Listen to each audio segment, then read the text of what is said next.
were discussing in the last lecture also that from now onwards, the practical part will start. A brief is given in the aphorism 71. What are the points we are going to discuss in the coming aphorisms? So we'll start with aphorism 71.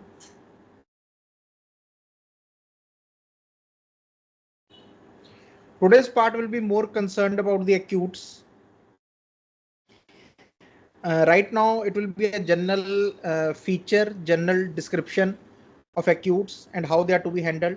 As we move forward deep into the more parts of the organon, Dr. Hahnemann will also tell about how to take the case and how to prescribe in particular acute states.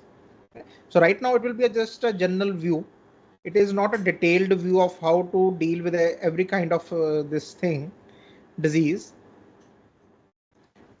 But today we will just see the general view. What are the chronic diseases? What are the acute diseases? And what are the kinds of acutes and or the kind of chronic disease also. We'll start with those things. So in aphorism 71, as it is now no longer a matter of doubt that the diseases of mankind consist merely of a group of certain symptoms. So Dr. Newman is saying that now there is no doubt to this thing that disease, whatever we call a disease, it is just a group of certain symptoms and may be annihilated and transformed into health by medicinal substances, but only by such as are capable of artificially producing similar morbid symptoms. And all these diseases, all these certain group of symptoms which are present in a patient, they can be annihilated and transformed into health by the medicinal substances. Now, many times, even till now, aphorism, we are at aphorism 71, as we have gone through the Organon. Dr. Hahnemann has many times said this thing that diseases are just a certain group of symptoms. It consists only a small group of certain symptoms. Why he's basically saying this again and again? It is a very uh, important to understand this thing, that why he's stressing on this specific words. He's choosing these specific words to express something, because he's just from a physician's mind, from our minds, he's taking away the names of diseases.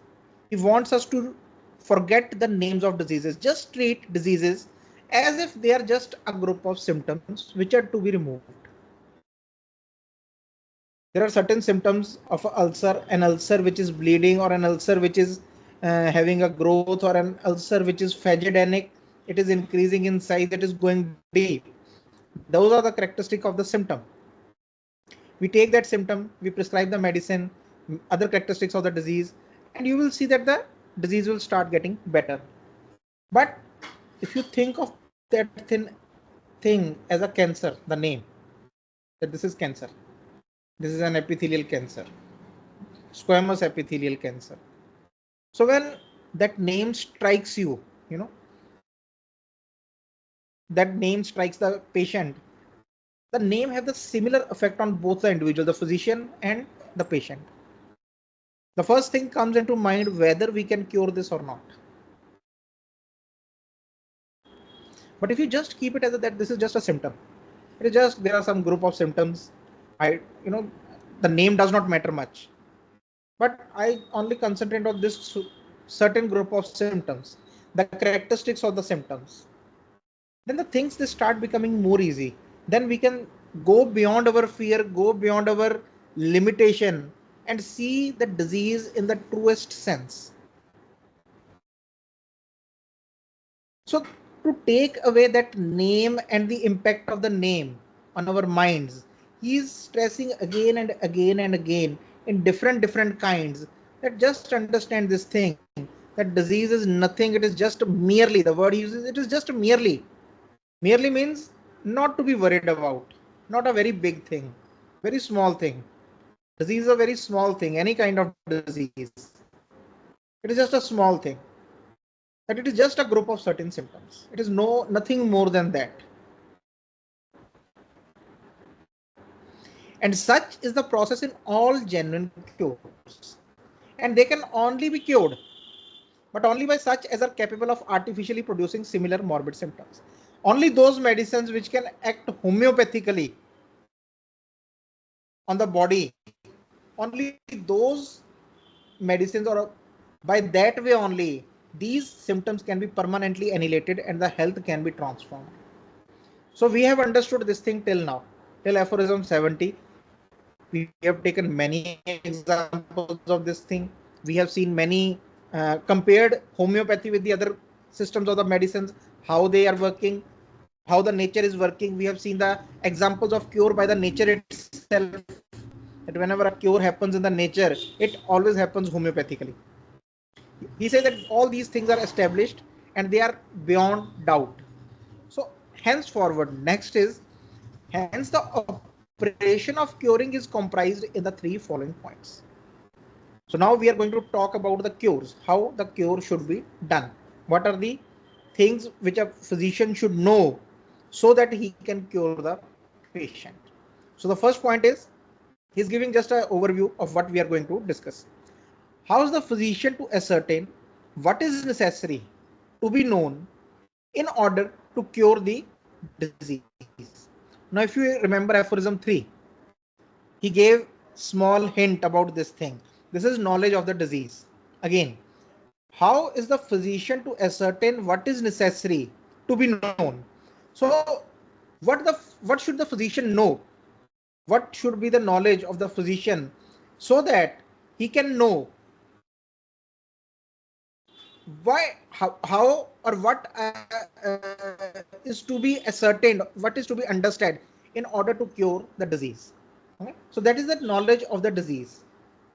What I should know about the disease, the symptoms, the characteristics, what are the characteristics, how I am going to take those things, the case taking part, everything.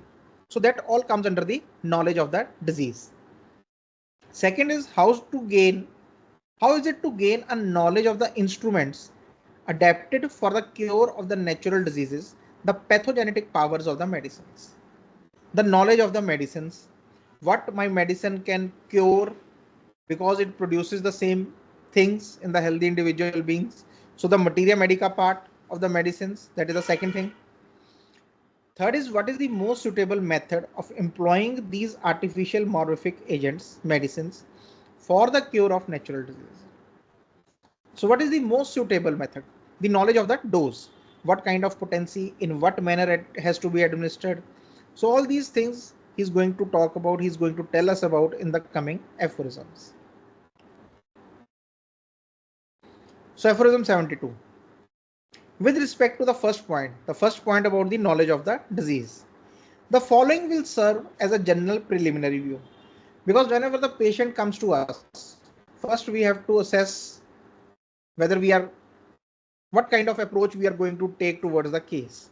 So this is the first step which we basically think about when the case is in front of us.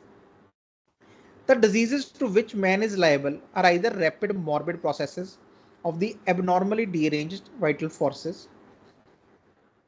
Okay. So whatever the diseases which come to the body, some of them are rapid morbid processes. They are very rapid. The speed of the disease is very rapid, which have a tendency to finish their course more or less quickly, but always in a moderate time. These are termed acute diseases. So this is the definition of acute diseases. What are the acute diseases? Acute diseases are those disease processes which come rapidly, the onset is rapid, and they have this tendency to finish their course. Once they have started, they will end in something. They have to end either quickly or it may take some time, but they will end. They will not be continuously going on process for many years. In a moderate given time, they will end.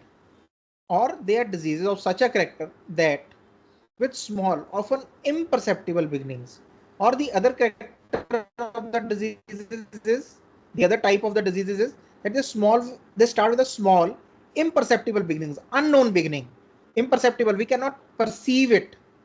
It is so slight, it is so uh, small, the beginning, that it cannot be understood, it cannot be felt. Dynamically dearrange the living organism and they keep on rearranging the living organism dynamically, each in its own peculiar manner.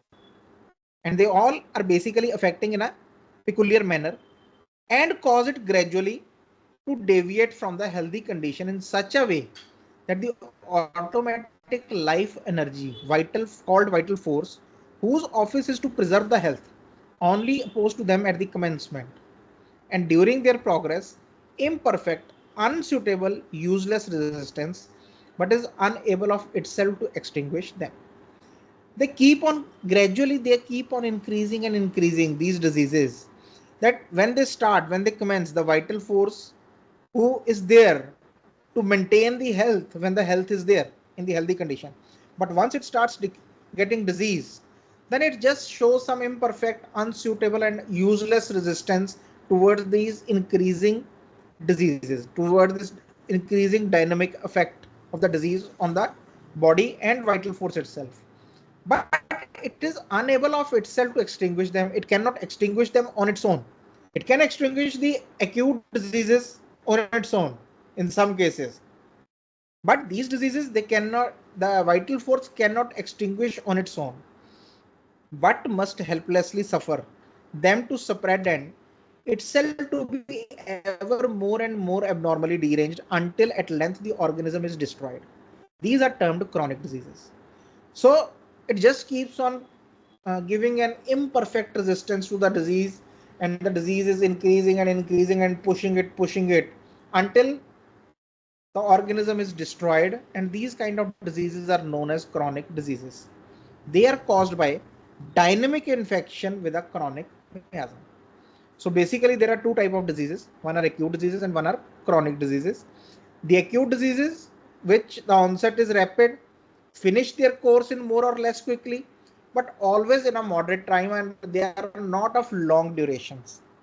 An acute disease you will not find going on for 2 months, 2 years, 3 years, 4 years. No, those are, then they are the symptoms of the chronic disease. But chronic disease, they have an imperceptible beginnings, very small beginnings, dynamically derange. The derangement is dynamic. In acute diseases, even sometimes we will go to that part when we will talk about the indispositions. Those are also part of acute diseases. That many times physical things also they can derange. But in chronic diseases, the derangement is basically the dynamic one. In it, each in its own peculiar way, and each chronic disease is basically, or everyone is getting affected dynamically in a peculiar way, in an individual way. It is not that they are all getting affected in the same way. Continuation is gradual, it keeps on continuing, and is caused by the dynamic infection with the chronic miasm. There is some chronic miasm which is going on, which is producing a dynamic infection in the body. We'll talk about all these points. What is dynamic infection regarding the miasm? As the aphorisms will go on, we'll talk about all these things.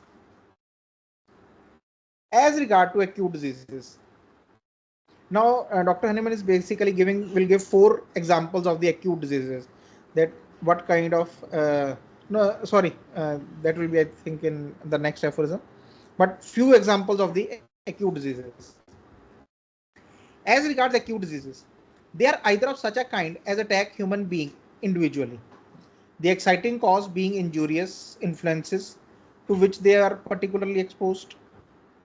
So there are some acute diseases which are individually attacking a person individually. It is not attacking many people, or it is not because of the some atmosphere. It is just an individual attack. Suddenly a person is getting fever. He woke up, or she woke up in the morning, and the head was heavy. She was feeling weak, and after some time she started having fever. So these are the individual kind of acute diseases. Excess in food or an insufficient supply of it. There was a party, ate too much, drink too much, or an insufficient supply.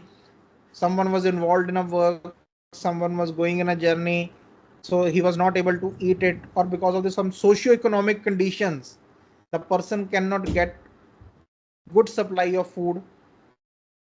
Severe physical impressions, some kind of injury, physical impressions, some kind of injury, some chills, some overheatings, dissipation and strains, some sprain because of too much exertion, etc. Or physical irritations, some kind of thing which was physically irritating. For example, someone was wearing a tight shoe, or the jean was too tight, some kind of physical irritation was going on. Some mental emotions, some anger, some anxiety, some fright, and the like are exciting causes of such acute febrile affections. Okay? So these individual affections, they are usually come from these kind of affection, these kind of exciting causes. Some excess in food, some mental emotions, some physical irritations, some kind of injuries. In reality, however, they are generally only a transient explosion of latent sora. But we have to understand that these kind of individual diseases, they are coming from the explosion of the latent sora. So that is not some kind of different acute disease, but it is just a sudden acute attack of the miasmatic disease, or the miasm which was already in a latent state and it just erupted out, which spontaneously returned to its dormant state if the acute diseases were not of too violent a character and were soon quelled. So now Dr. Hanneman here is saying that these kind of individual diseases, they are basically the expression of the sura, the miasm, the chronic miasm itself. So they are just an acute expression of the bigger chronic disease which is already going on. So my question to you is, why this kind of because we have talked about the exciting causes here, we have talked about what can cause this kind of individual acute disease. So my question to you is that why this is basically of miasmatic origin, why it is not an acute disease. For example, I have ate something and I got loose motions, I got diarrhea. Why it is the explosion of the sora? Why it is not some acute disease which is caused by the food? Sora means that my body was already ready for it, just something precipitated and my body reacted to it. So this is not caused by something which has happened, but it was already in there and it exploded out. So why it is a soric disease or an expression of the sora? Why not an independent acute disease? This is my question to you. You have to think about it, and next time we will discuss about it, because I'm seeing that only I am answering everything. No, this is just food for the thought. We can think about something, because this thing is already answered in the previous aphorisms. So we have to just think about that, what we can correlate with, just an exercise so that we can correlate with the things which we have already studied, which we have already talked about. So you just sit for some time, and I think in all of you the answer will come. If you just think about it, the answer will come. So the second is the second type of acute disease, or they are of such a kind as attacks several persons at the same time here and there. They are called sporadic acute disease, sporadically, by means of meteoric or telluric influences and injurious agents. The susceptibility of for being morbidly affected by which is possessed by only a few persons at one time. Okay, so then there are sporadic diseases. Sporadic diseases are which affect a group of people at certain part, and then at certain part, and then at a different part, at a distant part, because of the telluric influences, meteoric influences, the influences which are happening in our atmosphere, that some weather changes, some kind of pressure changes, climate changes. Because of those changes, some of the injurious other agents which are happening with those group of people. So those are sporadically which are happening, and they will only affect a few persons at one given time. Allied to these are those diseases in which many persons are attacked with very similar sufferings. Now, in sporadic diseases, it is not usually a kind, it does not usually happen that they all will have similar kind of sufferings. No. The very example is recently the COVID. So many people were diseased, but all were having different kind of symptoms. The sufferings were different. The symptoms were different. Although categorically we called it an epidemic, but it is more of a sporadic disease. There were groups of people who were getting affected. It was not that the whole community was getting affected. But allied to those are those diseases in which many persons are attacked with very similar sufferings from the same cause. Those are called epidemic diseases. The diseases where the suffering is similar. Why? Because the causation is similar. Because the similar kind of phenomena can only run if the cause is similar. If we think about COVID, that we said that COVID was because of this virus.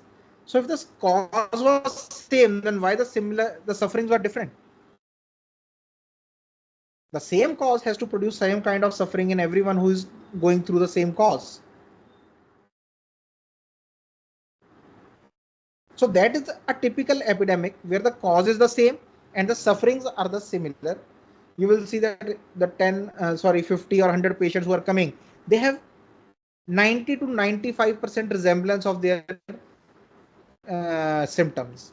Only very few minor symptoms maybe which are somewhat different, but all the characteristics, all the major symptoms, how the fever is coming, how it is going, what are the very characteristic symptoms in the fever, or any kind of thing which is happening at that time, some kind of eruption. If the eruption is coming at third day, most of the cases it is coming on the third day, maybe fourth day, third day, that kind of variability is there, but usually it is like this. So then we say that this is an epidemic. So these diseases generally become infectious, contagious when they prevail among thickly congregated masses of human beings. And these become infectious. Infectious, the bracket is contagious, like it is going from one person to another, to another, to another, to another. Now, when we go through the Organon, the word infection is usually written. Many times it will be written in coming aphorisms, you will see it many times. Even in the chronic diseases, the infection is used. But the infection does not mean some kind of bacterial infection, viral infection. It just means that there is a contagion. Okay. Many times Dr. Hahnemann will say this thing, the dynamic contagion. Contagion means from me, it is going towards you. From you, it is going towards the other person. Then from them, the same thing is going to the other person. This is contagion. There is a family of people very much attached. Thickly congregated means there's a word, thickly congregated masses. Congregated. What is congregated? Where the people are continuously in contact with each other, they are talking with each other, they are sharing their views with each other, they are sharing it so much with each other, the views, the emotions, everything, that somewhere they're thinking it is almost alike. They are thinking alike. That is what we call as congregation. The word is coming from congregation. Okay, a group of people which believe in something which is similar. In churches, in religious, this thing, we have congregations. Then there is a group of people who are believing in something which is similar. So they have a similar kind of belief system or a similar kind of thinking system.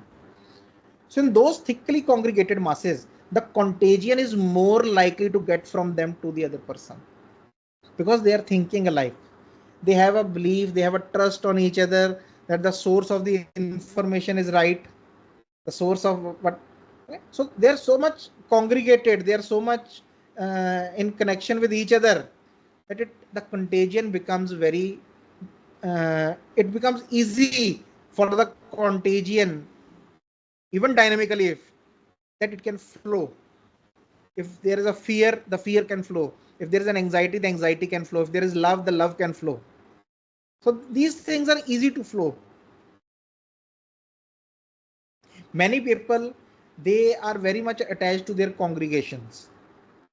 Why? Because whenever they go there, they feel good, they feel positive, they feel loved, they feel accepted, because that is the thing which is flowing there. Everyone is in that state, everyone is at that frequency. So they feel, they like going there. Many times you will see some people, they like going to their religious places, some church, some temple, they like going there because they feel accepted there, they feel that everyone is like me. So those kind of masses, if in a family, there is they are very congregated, a disease can basically become a contagion very easily, very easily. Usually when uh, people, some family members, they come to me that we all are having this disease. First he got, then she got, then they got, then I, you know. So I usually say that that means you are very close to each other, because more this closeness is there, the more chances are that these kind of diseases, they will be become a contagion. So generally become infectious, contagious when they prevail among thickly congregated masses of human beings. Thence arise fevers, in each instance of a peculiar nature. And because the cases of disease have an identical origin, they set up in all those, they affect an identical morbid process. So because the case, every case, it has an identical origin. The origin, the causation is identical. So you will see the identical morbid process. It is not same, it is not almost similar, it is identical. Identical means replica. Whatever the symptom this person is having, the same symptom will this person have, which when left to itself terminates in a moderate period of time in death or recovery. So if these diseases, they are just left on their own, so they will either end, left on their own means that no medication is given. So either they have the tendency to come back to recovery, or they will end up in the death. The calamities of war, bad effects of the war, inundations when there is flooding, and famine, or there is complete loss of water, there is no rain for so many years, that kind, there is no food to eat and everything, are not infrequently. Not infrequently means they are frequently, they are exciting causes and producers. Because if you think, in a war, in a state of flood, or in a state of famine, everyone is going through the same causation, identical origin. The effect of these things is similar, completely similar on everyone. If the people are not getting something to eat, they are going suffering from the same emotions, same kind of feeling, same kind of threats. It is all same. So sometimes they are peculiar acute miasms which reoccur in the same manner when known by some traditional name. So it might be given some traditional name in some area, but these are the acute miasms, the miasms which are of acute origin. They are not of chronic origin. They are not something which is going at a very slow pace and affecting the people. No, war erupted suddenly, flood came suddenly, famine came acutely, and they produced a set of symptoms in all the people who were in that area,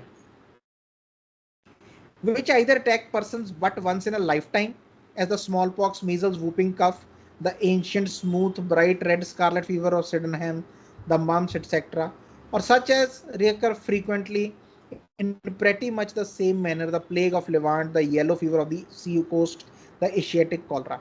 So among these epidemics, there are two types of this thing, which may occur once in a lifetime, or which may occur frequently, but they have been given lots of different names according to the area, according to where they erupted, according to the characteristic of the disease.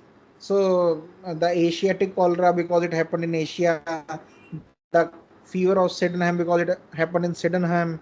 So they have been given many names, but the name is not important. Importance is the origin, how, and how it affected the individuals. So because when there was this war in Syria, so I was uh, following the reports of the Red Cross at that time. So in all those reports, they called it the Syrian refugee syndrome at that time, because there were typical symptoms of tuberculosis, hepatitis with fatty liver or with cirrhosis, renal failure, and leishmaniasis or measles. Okay? These kind of symptoms are happening to everyone who was there in the camps, in the refugee camps. Why similar kind of this symptom was going on? Because the similar kind of feeling was there, the dynamic affection was there. Death fright. You are in a state of war, there are bombs going on, there are bullets, guns going on. Everyone is in a state of death fright. They are afraid to die. There is an invasion in the country, there is a war going on, civil war going on. When the war is going on, nobody thinks about food. The food is always second or third in priority. The first is to save oneself. So the starvation becomes the next part, which is commonly seen. People are leaving their homes. There is an existence conflict, there is a refugee conflict. They have to go, they have to abandon their places, go to some distant parts, go to some unknown parts. Many of the Syrians, they had to, even you have seen those videos or those news at that time. People were going on raft boats, you know going across towards the Europe, and because there is so much that where you are going to go, you have to leave your home. And because of this, we feel this separation conflict. The condition of the camps is like that. If the some people they reach camp, so all that conflict, all that state of mind, all that feeling is same. That is why the process, the morbid phenomena, the disease phenomena which is seen, it is almost identical in everyone at that time. So that was an epidemic, the result of a war.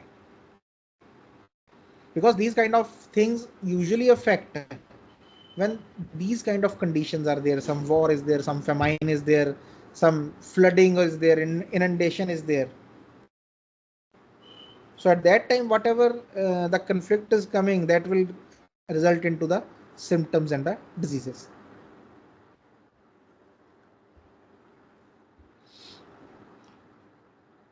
So there is a footnote to Aphorism 73, the first footnote. The homeopathic physician who does not entertain the foregoing conclusions devised by the ordinary school, who have fixed upon a few names of such fevers besides, which mighty nature dare not produce any others, so as to admit of their treating these individuals according to some fixed methods, does not acknowledge the names God. So he, Dr. Hahnemann is trying to say that because whenever some epidemic used to come at that time there used to be many epidemics. Now the epidemics have decreased very much, but at that time there used to be epidemics because of famines, because of the inundations, because of the wars. War was a very common thing at that time. Some kingdom is putting a war on someone, then they are going for the war on the other kingdom. So that was a way of life at that time or even before his time. So these kind of things were common. So they were given some names: the gall fever, bilious fever, typhus fever, some kind of mucus fever, these kind of names.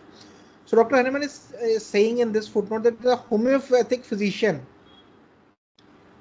he should not entertain those conclusions of the ordinary school, because the ordinary school means the allopathic school. In many parts he calls them the ordinary school in the Organon. Why he's saying this particular, the meaning of this particular footnote is that just by, you know, name of some kind of epidemic, if you hear that okay, dengue is going on, some chikungunya is going on, don't keep those kind of names in your mind. Why? Because there is so much variability in the fevers. And he's saying that the ordinary school, they have put a limitation in their mind by naming the few fevers. They have just named few fevers, but there is so much more of symptoms which are coming. There are so many things which are seen in every new fever that we cannot put a single name to all those fevers. We cannot. So better than putting the name, a homeopathic physician, he just keeps himself away from the names of these things.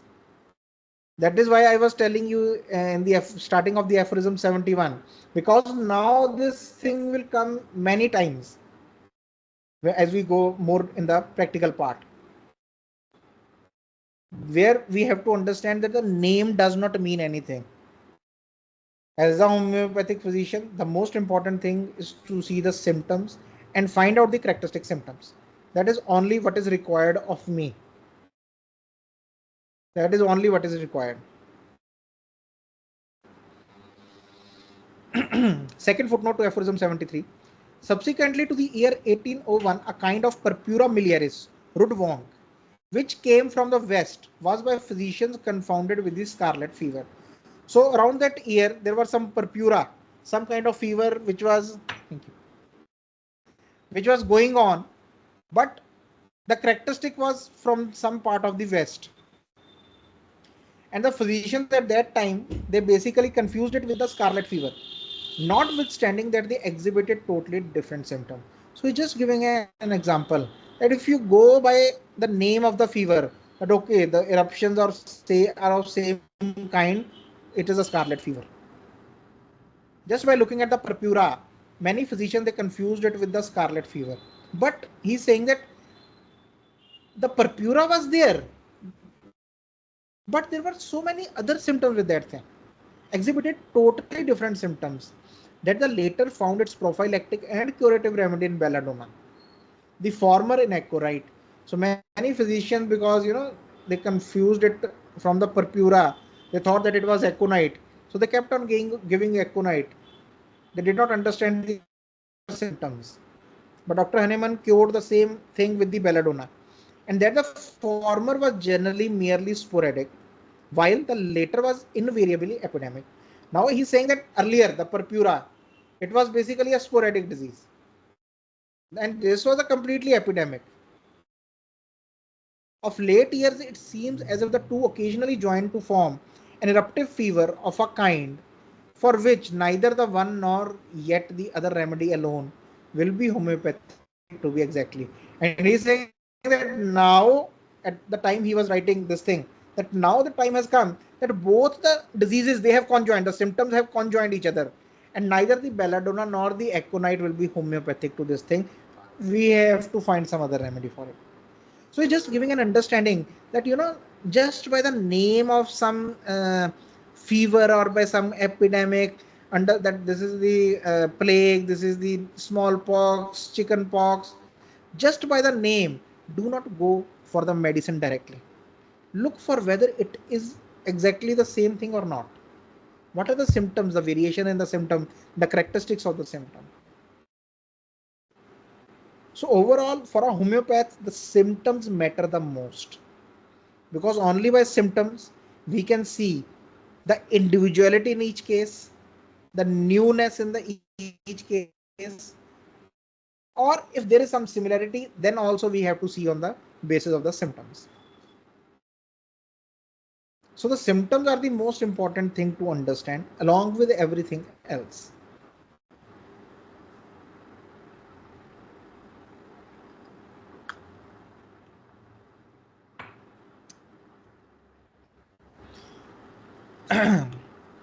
So among chronic diseases, so now we are going to the part of chronic diseases. We must still, alas, reckon those so commonly met with artificially produced in allopathic treatment. So he's saying among all the chronic diseases which are going on, we must still reckon those so commonly met with the artificially produced in allopathic treatment. So he's saying that among chronic diseases, there is a group of chronic diseases which are artificially produced in the allopathic treatment.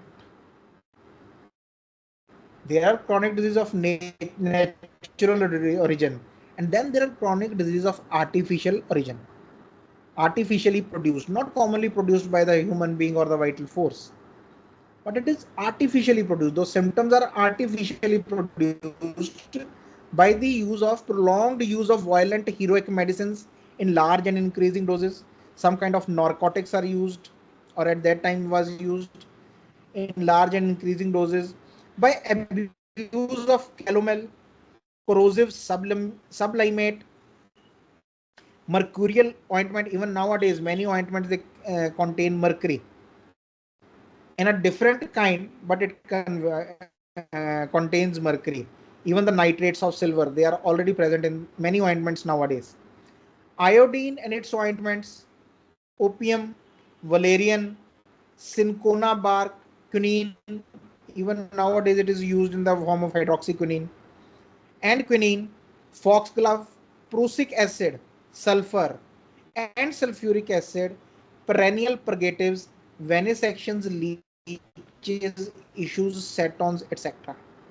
So saying that these are many methods which are used, for prolonged time, and they start producing their own artificial diseases in the patients, whereby which the vital force is sometimes weakened to an unmerciful extent. Sometimes, if it do not succumb, gradually abnormally deranged by each substance in a peculiar manner, in such a way that in order to maintain life against these inimical and destructive attacks, it must produce a revolution in the organism.